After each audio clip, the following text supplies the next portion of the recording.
आज का ये सवाल है 3 minus one upon N plus 3 minus two upon N plus 3 minus three upon N and so on. In N terms का जो सम होगा वो क्या होगा, तो कौन सा ऑप्शन बिल्कुल करेक्ट है। तो इसको अलग अलग मेथड से, टू मेथड्स है हमारे पास।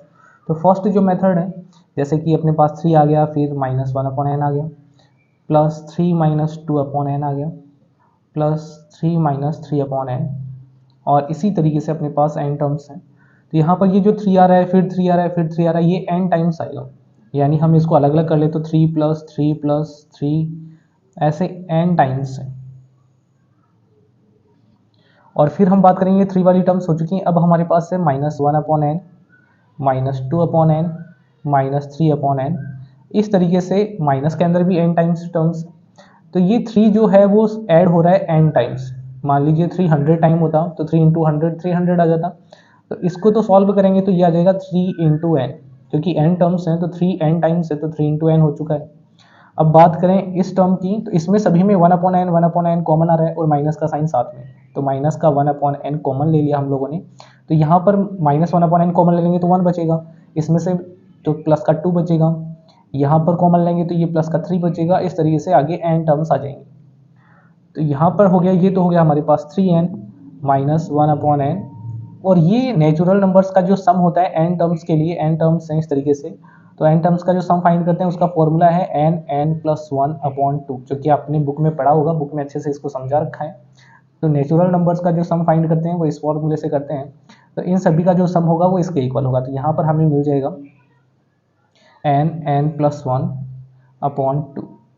इन सभी का ये वाला सम होगा। इसको हम सॉल्व कर चुके हैं, आगे सॉल्व करते हैं इसको। यहाँ पर n से n डिवाइड हो जाएगा तो 3n माइनस, अब यहाँ पे रह गया n plus one upon to.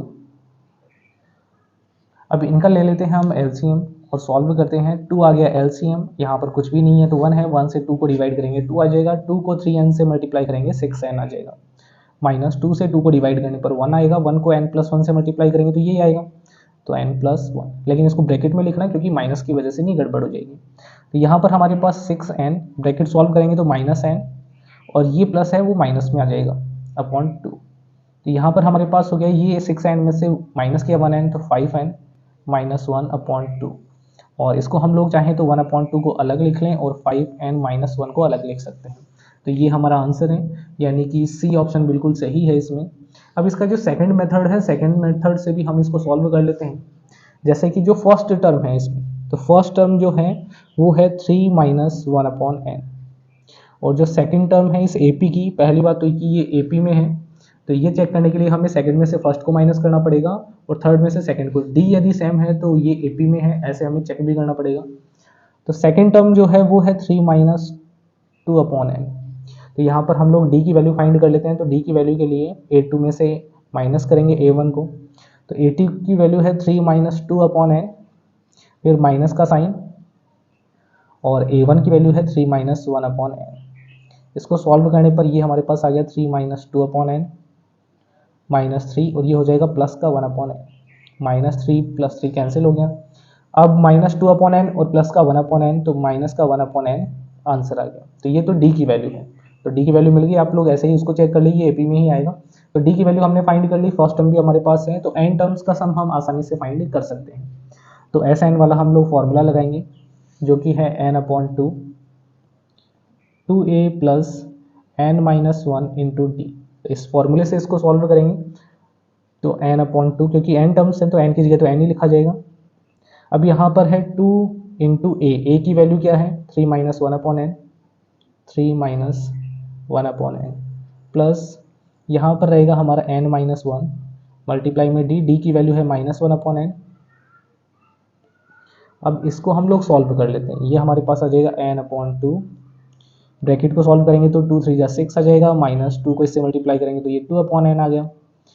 यहाँ पर माइनस वन अपॉन एन को n से मल्टीप्लाई करेंगे तो n से n कैंसिल, माइनस का 1 बचेगा तो माइनस का 1, माइनस वन अपॉन एन को माइनस वन से मल्टीप्लाई करने पर प्लस का 1 अपॉन एन आ जाएगा।